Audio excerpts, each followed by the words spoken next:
Hi there, and welcome to Real Talk in ELT, a podcast about the reality of teaching English. I'm your host, Kelly Pennington. Thank you for joining me today. Okay, so today we're going to be covering at least my opinions about English language teachers for children. I should preface this conversation with the idea of this came from my previous podcast regarding the division between native and non-native teachers. And if you haven't checked that out, please go ahead and do so. And because I was talking about how we should really be looking into the idea of qualified teachers, I was discussing the idea that we shouldn't be dividing teachers into categories like non-native and native. I don't think that that is an appropriate division any longer. I think that we need to be looking at qualified teachers and the added benefits that they can give to their students based on their personal experiences. And so, though I am not a children's teacher, and I found out very early in my career that I don't have it. There's something about being a children's teacher that I just don't have. And though I am not a children's teacher, I'm very passionate about what I think children deserve for English language teachers. So without further ado, let's jump into my opinion list. First and foremost, proficiency. Children deserve teachers with high proficiency too. And I think that there is this misconception in the language teaching world that it's okay for people who don't have high proficiency in a language to teach children because the ideas and the language that they use is simplistic. I find that to be irritating, to be honest. And just because the content is simpler doesn't mean that the teacher should speak at a lower level, or it's possible to have a very low proficiency because, well, the content is simple. That's, for me, it's just irritating because children are so much more impressionable. And some of the consequences that I've seen is that when you have a lower proficiency level language teacher dealing with kids, the students will mimic and they will become little pantomimes of every single error that the teacher is making. And it creates major problems moving forward because if they stay with that teacher and they've internalized and fossilized those errors, it's much more difficult as a teen or as an adult to remove those inadequacies in their proficiency. And so I've seen it several times where schools will take, well, they don't have the highest proficiency, so it's fine, let them teach the kids. Now, this is not the case for all children's teachers. I've seen very, very proficient and highly qualified professionals teaching children, but this kind of general feeling in our community that it's okay for lower proficiency level teachers to teach children because, they're teaching them simple stuff like colors and animals and the verb to be. But that isn't everything that they're teaching them. Kids absorb everything. They should have teachers that can speak to them normally in English. And so with this idea that they should be highly proficient in the language, that it's not just for people who, go off to Australia for 6 months and take a language course and come back and think that, well, yeah, I'll teach kids because kids are easy. Kids are not easy.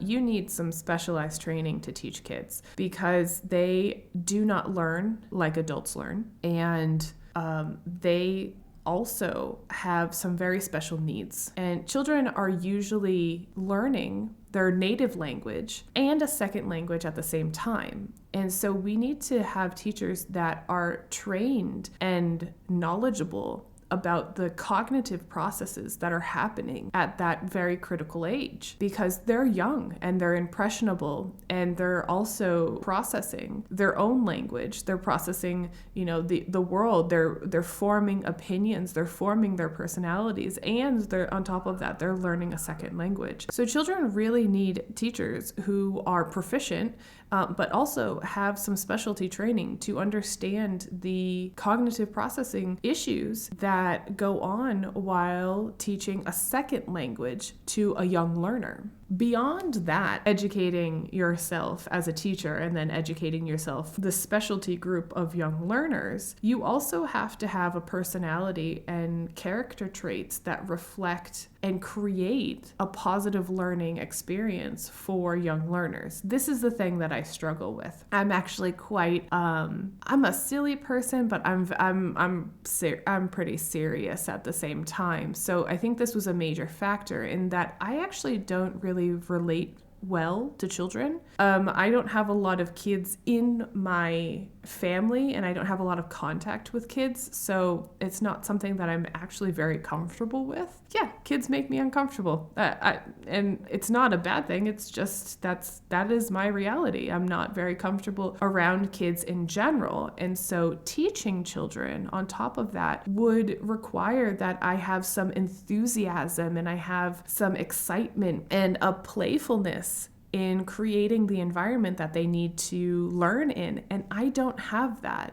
I found myself to become quite an authoritarian when I was teaching children before. And I recognize that as a weakness of mine. This is not something that is beneficial for me because I'm uncomfortable doing it, but it's also not something that's beneficial for them, because children need to have a teacher who really wants to be there, who loves interacting with them, and who wants to play and do all of those things that kids need to learn a language. So being self-reflective about that, I think, is essential. If you're not really keen on kids and interacting with kids, you shouldn't be an English teacher for children.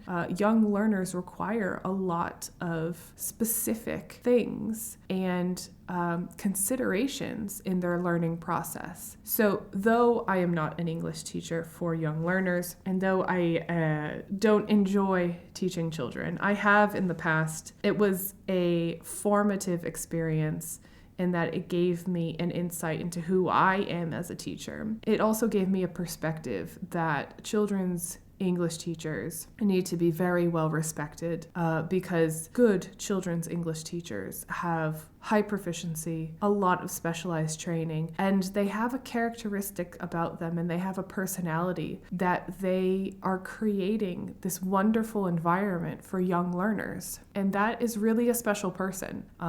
It's not me, but it is a special person, and we need to, as a community, start recognizing that needs to happen. And unfortunately, from what I've seen, I think that we're not holding young learner teachers up to a standard that they should be held in terms of proficiency and specialized training. They might have the personality for it, but to really create a learning environment, children's teachers need to have various components to be successful in that field. And I've had the pleasure and experience of working with some really great children's professionals who are truly passionate about their area, and it's inspiring to see. But those professional standards need to be common in the marketplace, not an exception. And so with the highest regard and with the utmost respect of children's teachers, I think that's something that we need to start taking into consideration. And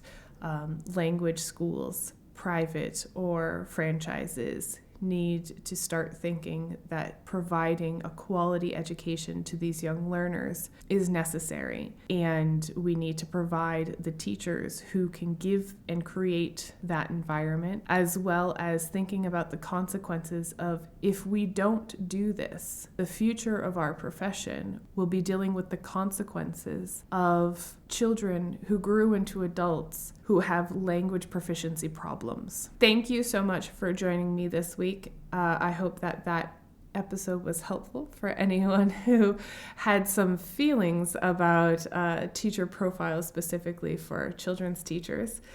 And I hope you'll be joining me next episode with some real talk on students who are not doing their homework and some suggestions of solutions for those students.